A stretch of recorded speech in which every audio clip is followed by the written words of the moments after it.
known as $2 Tuesdays at WagerTalk.com and SportsMemo.com, where you can get the hottest handicappers' best bet or daily package for only $2.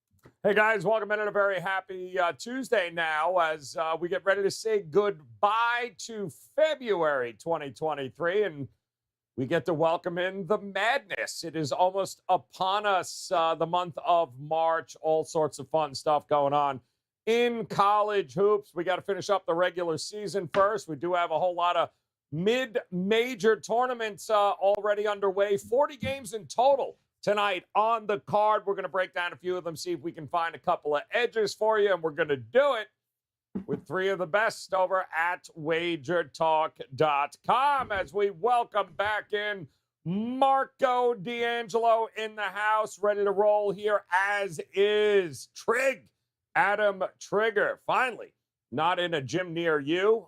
You can let out your wife and kids. It's all well. He's back home. And Rob Vino figured out how to work his microphone on the first time, which is why we're actually on time. So all pleasure, gentlemen, here. Good to see you. Talk to me here, Marco, though, on a Tuesday. Plenty of action, NBA, not to mention, of course, the 40 in college hoops. Did you see anything that might have caught your eye here tonight available at Wager Talk? Well, I already got an NBA play up over at Wager Talk, and it will be my first NBA play since the All-Star break. We've been very selective, and it's been paid dividends, guys. We're on a 30-10 run in the NBA to go along with our insane run that we have in college basketball. I will have some college basketball as well today. I'll be putting that up after today's show. Opportunities, guys, over at Marco's page, WagerTalk.com. Adam Trigger. Wow, it must be nice, huh? You still living out of the suitcase even though you're home? Like, what's going on here, my man? Fresh off a ass-whooping of Baylor and, I believe, Texas you were at over the weekend.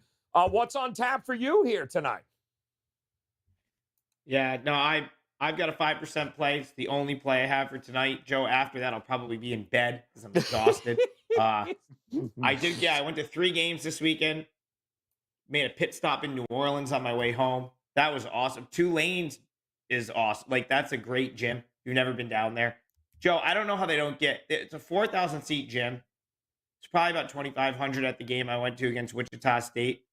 Like, that place should be full every game. I guess I was talking to some of the, guys that live down there, and Tulane it's more football, baseball, basketball is kind of like the third sport there. But what a cool gym, probably one of the oldest venues, Devlin Fieldhouse there, probably one of the oldest venues in Division I. Really cool gym. Wichita State got the win in that game, which I was on. And I'm now 5 in a row, going for 6 straight tonight. Looking forward to it. It's basically March. Tomorrow's March. So it's here. And hopefully we stay hot. Kind of hard to believe, but it is March here. So Trig with his 5% best bet up and available now at WagerTalk.com. And Mr. Vino, what is going on, Rob? I think you're 11-0 here on highlight plays. Fantastic stuff there. We certainly appreciate the input. But talk to us here on what you got rolling tonight. NBA, I know you've been looking at that. It's a loaded card there, as well as college basketball. What's available for us right now? Yeah, right now it's much the same as what Marco had. NBA up and available right now. The top play I had for NBA today, up and ready to roll. College basketball will be up and posted after we finish here. With the conference tournaments, a little bit of extra work to do on these days. College basketball has been great, Joe.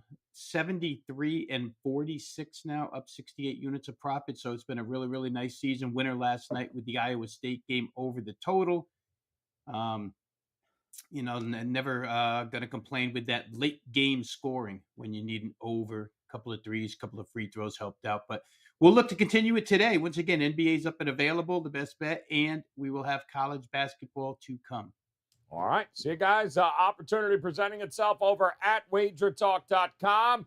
Head over to Marco's page, Trig's page, as well as Rob Vino, and get it rolling here tonight on this final day of February. We're going to head over into Indiana, though, as they're going to be welcoming in Iowa tonight. 5.5 is what we're seeing now. That's down a tick from 6, 156.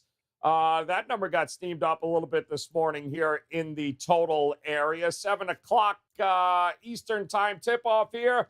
Little revenge spot here for Indiana, who did a fantastic job of allowing Iowa to come back down double digits when they played in Iowa. So what do you think here, Marco? Is revenge happening tonight with Indiana? Well, that would be what the knee-jerk reaction would be, is to look at Indiana in revenge, and they're playing great basketball. But I got to put Indiana on the fat and sassy alert list. Coming off sweeping the season series against their arch rival Purdue with that big win on Saturday, I don't want to be laying points with them. And generally, I don't like laying points with Indiana to begin with. They're a great defensive team, which is great whenever you're getting points with them. But I'm not thrilled about laying points with Indiana. So I am actually going to be looking at the road dog here with Iowa. I think this is a game that's going to go right down to the wire. I see it as a 1 to 3 point game either way. And throw in a little stat for you here on Iowa. Over the last 3 seasons, when Iowa has played a game with a combined score of 175 or more, like they did in their last game, they went way over 175 in their last game. They're 12-3 against the spread in the next game. I'm going to go ahead and ride that tonight. Look for Indiana maybe to be just come out of the gate a little flat after that monster win on Saturday. I'll grab the points with Iowa. All right, grabbing the points with Iowa. Trig, are you in agreement here? It feels like nobody thinks Iowa's going to have a shot because of this comeback, win against Michigan State. But are you in that camp as well? Yeah, I agree with Marco. I think he pretty much said it perfectly. I'll go one step further. You can put the whole Big Ten when they play at home on the fat and sassy list, okay? Like, Big Ten home teams have been covering at such a high rate, Joe, that now we've seen the books figure that out, and we're starting to see lines like the one we're getting tonight, where it's just too many points. And I've got examples over the weekend. Purdue was a good example of this, laying way too many to Indiana in that game. Go back to last week, Illinois. I mean, that guy line against Northwestern got completely out of control, and they didn't even cover the original line because now the narrative is Big Ten teams at home are just automatic. But Joe, we know that nothing is automatic and that the books are always gonna adjust. And now we're starting to see numbers that would have maybe been 3.5 a couple weeks ago. Now they're 5.5 and they're 6, and that's just too many. And that's what I think we have here. So you go back to the first meeting, Indiana actually blew a pretty big lead in that game. Iowa came back on them. It was, I don't know if it was quite as ridiculous as what we saw over the weekend with Iowa, overturning a 10-point deficit, in a minute. But they came back, I believe it was 50-40 at half in that first meeting against Indiana. They came storming back, won the game by 2. I'm in agreement with Marco. I think this is a good game, probably a possession or 2 either way. And I think these lines are inflated with some of these Big Ten home teams. I'm going to look to oppose some of these Big Ten home teams down the stretch. And this is one that I think there's some value in. So I like I like Iowa plus the points here, Joe. Vino, you know how this works. We've got 2 in the camp of Iowa here. All right. It's going to spell death if you go that route. So talk to us. Where are you going here? Well, I'm going to give you 5 seconds to open up some accounts and pull the trigger on Indiana, Joe. I'm going to agree with these guys, and I'll do it tentatively. But the situation, along with what both Marco and Adam described, the situation just dictates a close game, right? We're here in the final two games of Big Ten conference season, everybody vying for these top four seeds, one of them, which brings with it a double bye. And both of these teams have a shot at it. They could both finish 3. I think if Maryland blows a game, Indiana could actually finish 2 with a win out. But it certainly, the 40 minutes of focus should be there. The problem, we talked about, or Adam talked about playing against Big Ten home favorites. And the biggest problem you have here is Iowa as a road team inside the league. They've just been horrible. 2-7 straight up, 2-6-1 against the spread. Actually haven't even played that many, well, I won't say that many high scoring games, but games in this total range of 156. They're actually 6-3 to the under on the road in conference play with this number used. Indiana, on the other hand, has been a very good home team. Let's go through Iowa's field goal percentage differential numbers in 9 Big Ten road games. It's horrendous, guys. They're minus field goal percentage in 7 of these 9, anywhere between 10.1% and 19.8%. When you're getting beat field goal percentage wise between 10 and 20% in 7 of 9 road games, you're not close. The other 2 that they lost, 9.3 minus, 6.5 minus. They're 0-6-1 against the spread in those 7 games. They came back Saturday, and I'm kind of upset with myself for not having a 5% on that over against Michigan State. Had a 4%. Game did what it did, went overtime, got really high scoring. But the 2 previous 3-point shooting displays by Iowa on the road were horrendous. I think they were 6 for 52 in back-to-back road games. Came home, shot it pretty well there.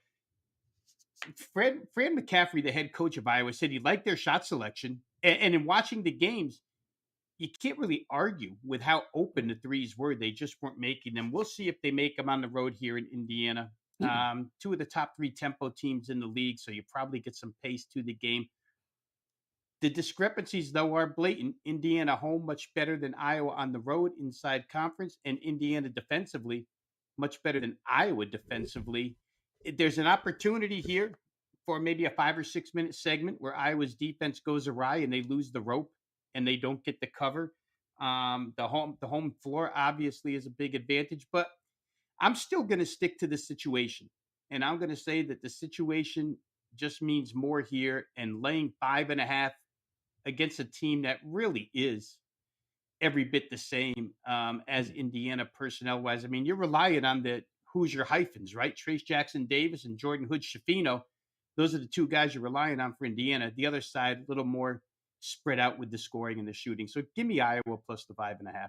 All right, Iowa it is. Clean sweep here with Iowa tonight, guys, taking on Indiana. We'll head over to the SEC in an intriguing game as we got Tennessee finally healthy, laying 6, taking on Eric Musselman and the Razorbacks here. 133.5 is the total.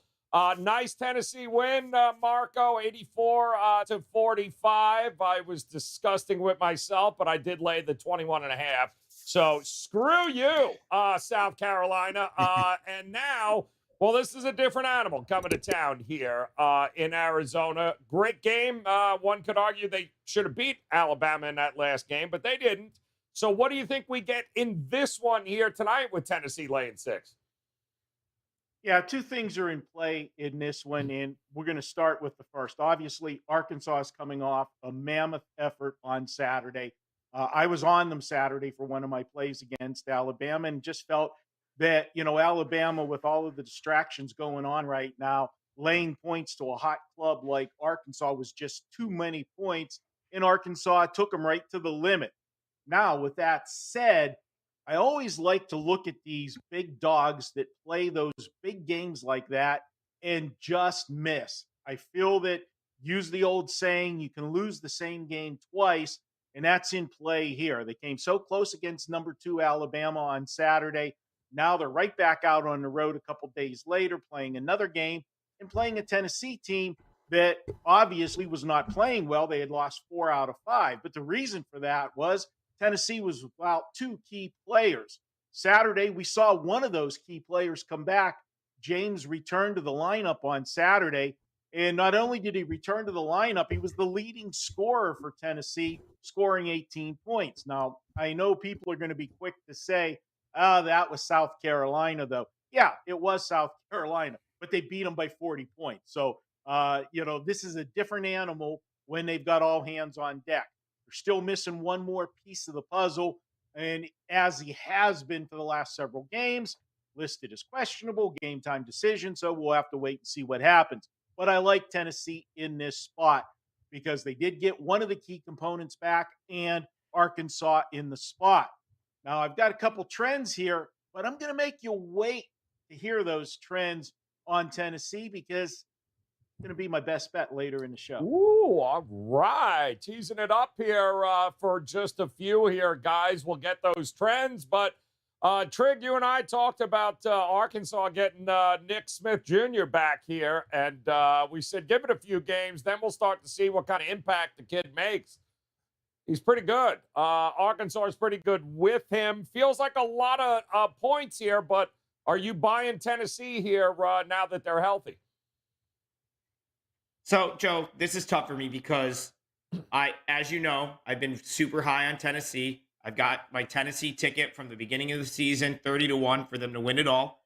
I don't know if we know that Tennessee is healthy. From what I'm gathering, I don't think Phillips is going to play tonight. They did get Triple J back the other day, and as Marco said, he had a big impact in that game. I can't go against Arkansas here because I don't know. I still think Arkansas hasn't reached their ceiling with Nick Smith back. You've referenced how his potential, and he has been good. And I think it's possible that Arkansas could be even better than the Arkansas we've seen of late. That being said, this is still a very different Arkansas team for last year. They've been very inconsistent, and we know they're inconsistent on the road. So it makes it hard, to back them here as well. This got bet down a little bit, which is, now, if it continues to get bet to 6 or even 5.5, I wouldn't really want Arkansas at that number. I think you've maybe sort of missed your opportunity there on Arkansas. But Tennessee, I think they've peaked from a value perspective right now after that 40-point win, Joe. They've really, they hammer some of these bad teams, and I think it inflates their number a little bit until they have a loss to bring it back. So for me, I reluctantly lean Arkansas here just because I think Nick Smith does elevate their status, but I don't really want to go against this Tennessee team. I haven't really bet against them all year, and I don't see myself doing it here. So a very slight lean to Arkansas, but nothing strong here for me. All right, leaning towards Arkansas. Vino, Rick Barnes taking on Eric Musselman here. What do you think we're going to get tonight here? Is it total? Is it side? How are you looking at this? Oh, you're muted. So, wait, we got. Oh, there you go. Are we live now? There you go. We're better now. All right. Don't let me touch the microphone, Joe. You know better than that. I'm going to extend on a lot of what these guys said ahead of me, and it involves the two players that have been mentioned, right? Josiah Jordan-James and Nick Smith Jr. And for those two reasons, I actually threw out a lot of the conference season ATS and over-under records because they're just different beasts. I think Marco said that about Tennessee, and you and Adam said it about Arkansas. It's the truth, though. Since Nick Smith has gained playing minutes, right? He's been back for 5 games, but he hardly played in the first 2. But the last 3 games, when you look at his numbers, 33 minutes a game, played all 40 against Alabama, 50 points in his last 2 games, 7 of 11 from 3. Arkansas doesn't get any of their offense from 3-point range, so having him back is huge. And he's averaging 20 points a game over the course of the last 3. You look at him in their last 3 games, Arkansas is 3-0 against the spread. They're 4-1 to the over since he returned for those 5 games. Prior to that, Arkansas was a lousy spread team in the SEC. So different animal. I think we take earlier records, throw them out. For Tennessee, just to tell you the impact that Josiah Jordan-James has on this team, here's what Rick Barnes said about him. He said his presence has a major impact on the team. He's great in big situations, takes pressure off all the other guys. So again, you got two key figures in here that haven't played all that much this season for their teams. James, obviously, a little bit more than Smith. I think Tennessee still fighting for a top 4 spot in this double bye situation. Again, you have the same setup as you have in the Big Ten as far as conference tournament is concerned. So these seedings are important. Arkansas is looking to climb from 8 up. I don't think they can get to a double bye. It's not mathematically possible, I don't believe, but they can get as high as 5. It's going to be interesting for Arkansas because when you come off of playing at Alabama and that extreme tempo and the style that they play, and then come here to Thompson Bowling and play this crawl pace defensive oriented style, it's totally different ball game here. I don't know how to react with the total because of that. If it were home at Arkansas, I would think that Arkansas would attempt to push pace and probably could push pace for a good portion of the game, but I don't know that that exists here. They're going to have to keep Tennessee off the glass because Tennessee's a lousy shooting team, and if they get second chances, they'll score. Tennessee's great offensive rebounding, 5 in the nation. And Arkansas, like I said earlier, has got to make a few threes now. You know, their point distribution, according to Ken Palm, 3-pointers account for the 357th worst of any team in the country. So they just don't get anything there. They get more from the free throw line than they get from 3. They'll need Nick Smith Jr. here. I don't think the personnel is that big of a gap between these two teams, tell you the truth. At their best, and I think they might both be starting to peak. They're pretty equal. So I would say take +6. But again, it's a tentative play. I think if you're in a defensive scrum, which 133.5 might suggest, then +6 gets even larger. All right, good stuff there, guys. Tennessee taking on Arkansas here, and then we're going to end up out in the Mountain West as San Diego State taking on Boise State. So back-to-back road games here for San Diego State. Just a crazy finish to that game in the pit there in New Mexico over the weekend. San Diego State gets it done, and now Boise State trying to handle business on her own home court, laying 2.5, 134 as the total here. And really the two best defenses, Marco, in the Mountain West going at it here. So how do you approach this game tonight? Yeah, and it's the two best teams, period, in the Mountain West. They're 1-2 in the standings, and San Diego State is a top 25 team. You look at this one, and we've seen the line move in this game.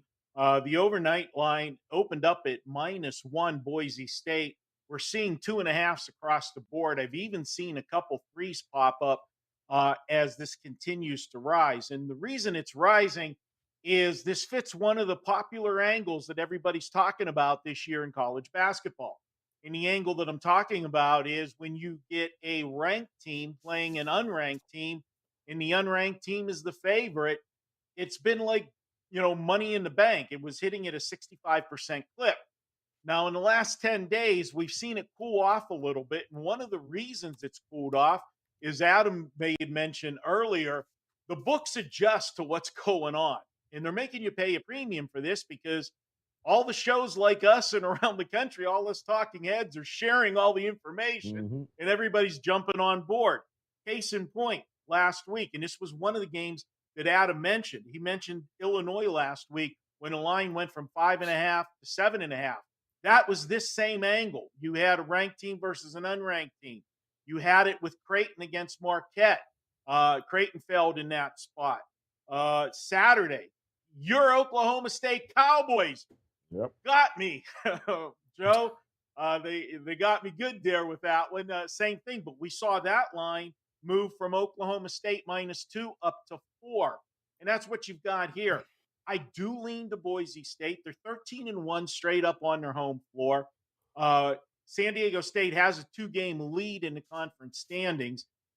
This is a team, though, you hate to lay points to. I always say, give me the better defensive team getting points, and I'm generally going to be there. And to me, there's no question San Diego State is the better defensive team. They always have been. But it is senior night for Boise State, and I'm going to go ahead, give them the slightest of nods This is one of those ones, though. I'm not happy that we lost line value because this is one of those games that should be a 1 or 2 possession game at the most, and that extra bucket that you're laying could come back and bite you, you know where. Yep. No. Amen. Amen to that. Here. I mean, Trig, what are you thinking here? A home team get it done tonight with Boise, or is just San Diego State too good here at this point? Joe, this feels just like San Diego State, Utah State a couple weeks back. People piled on Utah State. I think that moved as much as Utah State -3.5. San Diego State goes in there, disrespected as an underdog, wins the game. If this continues to get bet in this fashion, and all of a sudden, like I saw threes earlier, I don't know if they're still threes. If you're seeing a 3 or a 3.5, you have to take San Diego State here. You can't lay 3 or 3.5 with Boise. That's not a good bet, in my opinion. Go back to the first meeting. I actually had a pretty big bet on San Diego State in the first meeting, but no Marcus Shaver in that game. He's obviously back here. That's a huge deal. So, horrible spot travel-wise for San Diego State. They go from Albuquerque, New Mexico, up to Boise. That's tougher than my travel from last week. I feel awful right now, Joe. I don't know if you can tell. Yep. I'm not. It's all the travel. These guys had to travel from Albuquerque up to Boise. That's tough on them. So that's definitely a support of, if Boise State, if you like Boise State. I'm kind of with Marco. I kind of threw this game out for all of these reasons. I think San Diego State's the better team.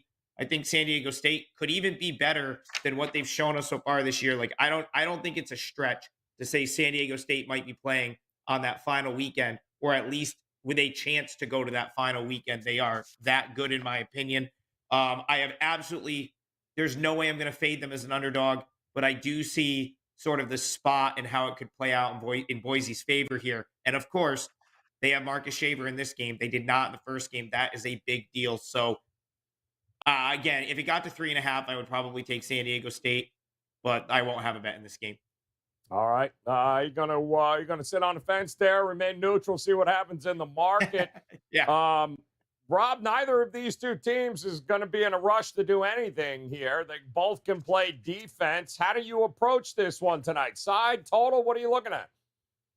Yeah, the rush to Boise State, I can't disagree with, Joe, but I can totally agree with the points made ahead of me that, if the rush and the pile-on gets to be too much, you have to turn and look the other way.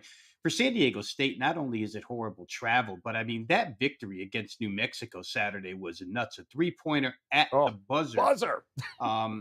They came from behind and won that game. Lamont Butler hits that shot, and they go home happy. And you take a look at the New Mexico fans around the arena, and they were just in disbelief off of that shot. First time around, it was a blowout, as was mentioned here, 72-52, a 43-21 halftime lead for San Diego State. In that game, the front court duo of Mensah and Johnson for San Diego State, they crushed BSU's front court duo. Smith and Degenhart just didn't have a good game whatsoever. Mensah was really the guy in that game. The rest of it was kind of equal, but Boise State, to the point of Shaver being back, and his 3-point percentage is not good this year, but Boise State shot 2 of 18 from 3 in that contest, and they're a way better 3-point shooting team than that. Interesting to note, real quick, guys, that we've had a lot of talk here on this segment about how good defensively these teams are. And I went back and checked earlier. I was a little bit surprised to see that Boise State is 12-4 to the over in Mountain West Conference play this season. Their games are averaging 140.5 points per game. That is higher than what this one is tonight. In 8 home games here in Boise against league opponents, they've scored 73 or more in 7 of those 8. The only time they didn't, they scored 67 against San Jose. So a little bit of a suggestion that maybe this game could get over, or maybe if you're capable of getting college basketball team totals, Boise's total could go over. The biggest reason I think Boise State wants this game, Joe, is that this conference tournament setup is a little bit different. And if Boise State, they've got a chance to be 2. It's a slim chance, but they've got a chance to be 2 if, in fact, they win out and Nevada loses at home to UNLV on Saturday. But what they're really trying to avoid is falling to fourth or fifth, because if you fall to fourth or fifth, that means you play San Diego State again. They're going to finish number one, and nobody wants to play San Diego State in this tournament. So they've got this game tonight, and then they go to Utah State on Saturday, which is not going to be an easy place to win. So there's a lot of emphasis on this game for Boise State. I think situationally, I really like this side. I made a small case for maybe more points than are expected here, but you have to worry somewhat about San Diego State's legs in this game coming out of the altitude and now up to Boise. I think I'll leave it at Boise State where the price is right now. I'll try that side. Yep, the Broncos trail San Diego State by 2 games, so this would certainly be guarantee them they wouldn't have to face them again real soon here. So good one tonight. San Diego State traveling to Boise to take on Boise State here, guys, and 40 games in total on the card tonight. So it's that time. Let's figure out which one of these games these guys like a little bit more than the rest. I think I know where Marco is leaning because he promised him some of those ass-kicking trends here with this Tennessee-Arkansas matchup. So lay it on us, Marco. How you rolling here tonight? Well, obviously, I started with Arkansas coming off that game on Saturday. And Joe, you might have heard of the show we have at Wager Talk. It's called Bet On It, and they have this bald chubby guy on there that he's always eating sandwiches. And there's a sandwich spot here in this one as well. You've got Arkansas coming off that game against Alabama. As I said, Alabama was ranked number 2. Now, Tennessee's a top 25 team as well, but obviously they're not playing well. As I said, they lost 4 out of their last 5 prior to beating up on hapless South Carolina. But look who Arkansas has on deck for their final home game. Yes, Kentucky, the blue blood of the SEC.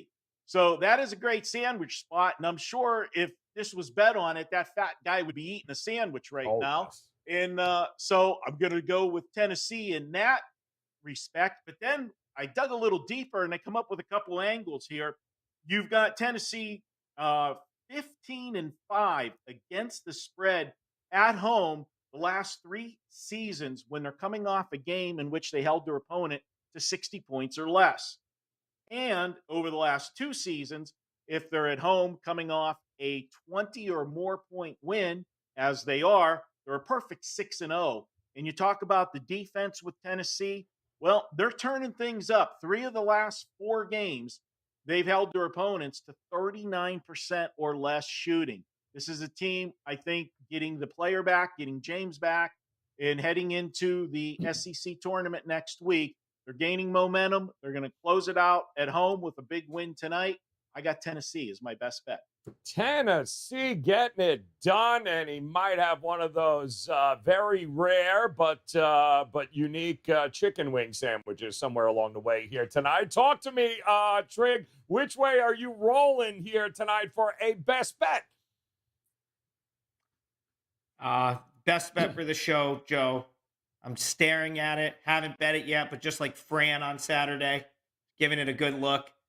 Best bet is Iowa plus the points.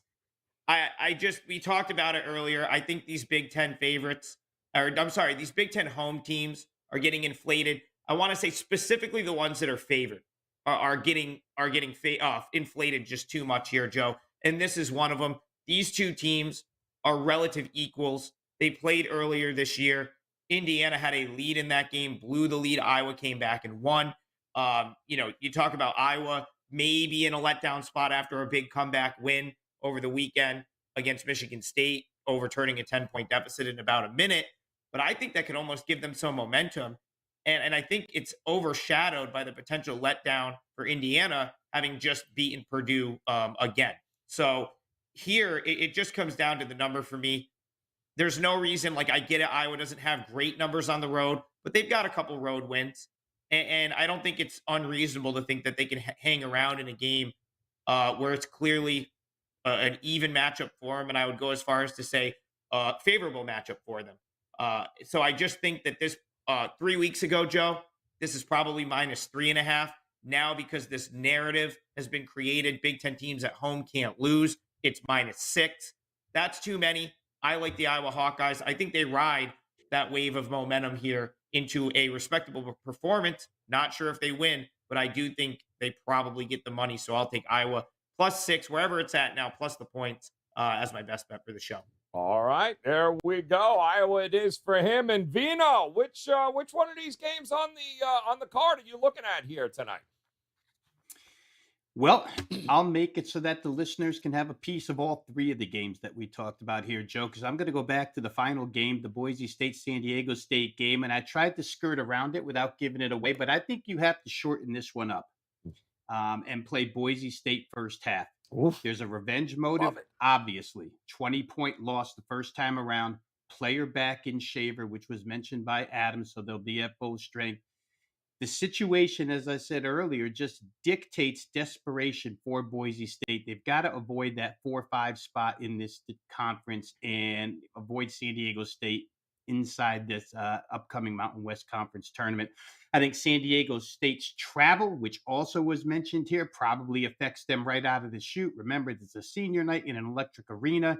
I'll add to it that Boise State is 7-2 first half in their last 9 games. Here, you're only laying 1.5. So I'm asking Boise State to be ahead by a bucket at the break. I don't think that's too much to ask, Joe, with all these potential positives for their side and some potential negatives for the San Diego State side. I don't want to play against San Diego State full game because I think the pedigree is too good. The points might get to be too high. And Brian Dutcher, actually, the head coach of San Diego State, did say, and I'm paraphrasing here, that now we have to find a way not to share this title with anybody because they still haven't clinched. A win tonight clinches for them, or they could win Saturday and clinch as well. So, the head coach wants them to win, but I don't know that the situation is good enough for them. So give me Boise State first half -1.5, I think right now. I think you can get away with some ones. If you shop it real good, you can find -1 in some places. But I'll take Boise State first half tonight over San Diego State. Boom. I love it. All right, our good friends over at the Gold Sheet, thegoldsheet.com. We certainly encourage you guys to head on over there and check it out. Great write-ups across the board on all these games here tonight, including, well, Robert Morris taking on the IUPUI. And the over, it looks like, is the play here. Shocking. What a difference a year makes. IUPUI, we used to laugh and say first one to 40 wins in those games.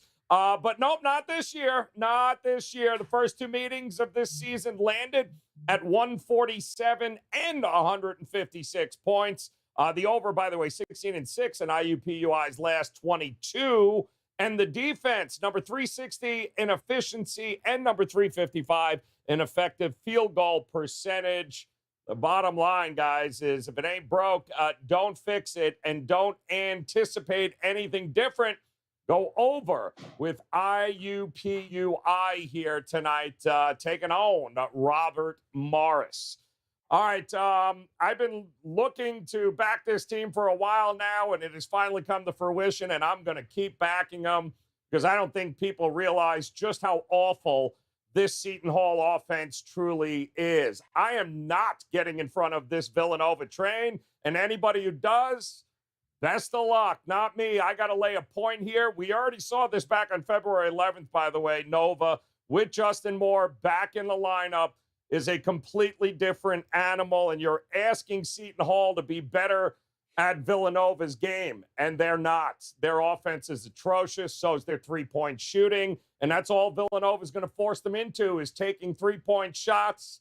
58-54 was the first go-around. It's going to be more tonight. Lay the 1.5 with Nova getting it done against Seton Hall tonight. And one more time, guys, to recap, Marco going Tennessee, laying the 6 here tonight against Arkansas, while Trigg says, yeah, he'll take the points. Iowa traveling to Indiana, 5.5. He's grabbing them. And Vino going with the old first half, expecting Boise State to come out firing, and they usually do at home. Lay that 1.5. Give me Nova to get it done again against Seton Hall here, rolling into that Big East tournament, while our friends at the Gold Sheet, yep, IUPUI, Robert Morris hitting it over, guys.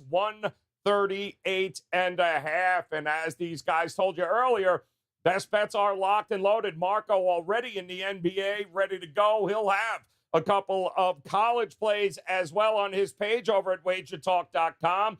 You got Trig has a 5% best bet, guys. It's available on his page. You can go pick that up right now. And Vino, not only in the NBA, but of course, college basketball tonight.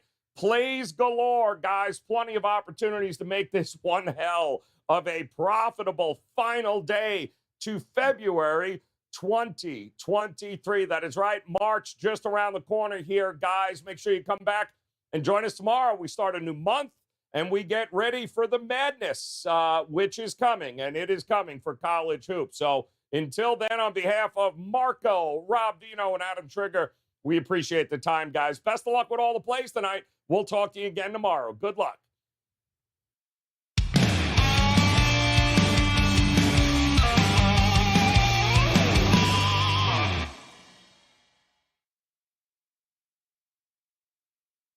How do you like to finish the college basketball season paying under $30 per week?